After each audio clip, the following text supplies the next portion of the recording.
तुमचा जन्म धनिष्ठा नक्षत्रामध्ये झालाय का? मग थांबा, व्हिडिओ शेवटपर्यंत नक्की पहा. तर नमस्कार मंडळी, मी सुप्रिया. नक्षत्र वृक्ष रांगोळी सिरीजच्या 23व्या भागामध्ये तुम्हा सर्वांचं खूप स्वागत. आजचं रांगोळीसाठीचं नक्षत्र आहे धनिष्ठा नक्षत्र आणि त्याचा आराध्य वृक्ष आहे शमी. शमी हा कठीण परिस्थितीमध्ये टिकून राहणारा, काटक आणि दुष्काळ सहन करणारा वृक्ष आहे. कमी पाण्यात सुद्धा त्याची वाढण्याची क्षमता असल्यामुळे तो धैर्य, सहनशीलता आणि स्थैर्याचे प्रतीक मानला जातो. धार्मिक परंपरेमध्ये शमी वृक्षाला खूप महत्वाचे स्थान असून शमीपूजन आणि विजयादशमीला शमीची पाने देण्याची प्रथा आहे. शमीच्या पानांचा आणि इतर भागाचा पारंपरिक आयुर्वेदामध्ये सुद्धा उपयोग केला जातो. जसा शमी कठीण परिस्थितीत हिरवा राहतो, तसंच धनिष्ठा नक्षत्राचे जातक जे असतात ते संकटांवरती मात करून आपल्या ध्येयाकडे वाटचाल करणारे असे मानले जातात. तर ह्या नक्षत्रावरती जन्म झालेले व्यक्ती कशा असतात ते आता आपण पाहूया.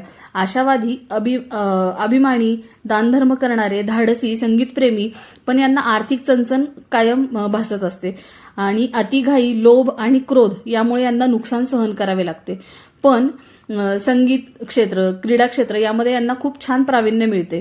तर डिटेक्टिव्ह, पोलीस, व्यवस्थापनाचे कामं, स्पोर्ट्सचे व्यवसाय यामध्ये यांना उत्तम यश प्राप्त होऊ शकते. तर तुम्हाला तुमच्यामध्ये किंवा तुमच्या आसपास असलेल्या व्यक्तींमध्ये धनिष्ठा नक्षत्राचे हे गुणधर्म आढळतात का, हे मला कमेंट करून नक्की सांगा. पेजवर नवीन असाल तर फॉलो करायला विसरू नका. आणि भेटूया आपण आता उद्याचं नक्षत्र आणि एका छान वृक्षाच्या माहितीसह. तोपर्यंत धन्यवाद. आणि तुमच्या भरघोस प्रतिसादाबद्दल, तुमच्या कमेंट्सबद्दल, जे तुम्ही लाईक्स देताय त्याबद्दल सुद्धा मी तुमच्या सर्वांचे खूप मनापासून आभार मानते, कृतज्ञता व्यक्त करते. असेच आपल्या पेजशी जोडलेले रहा. धन्यवाद.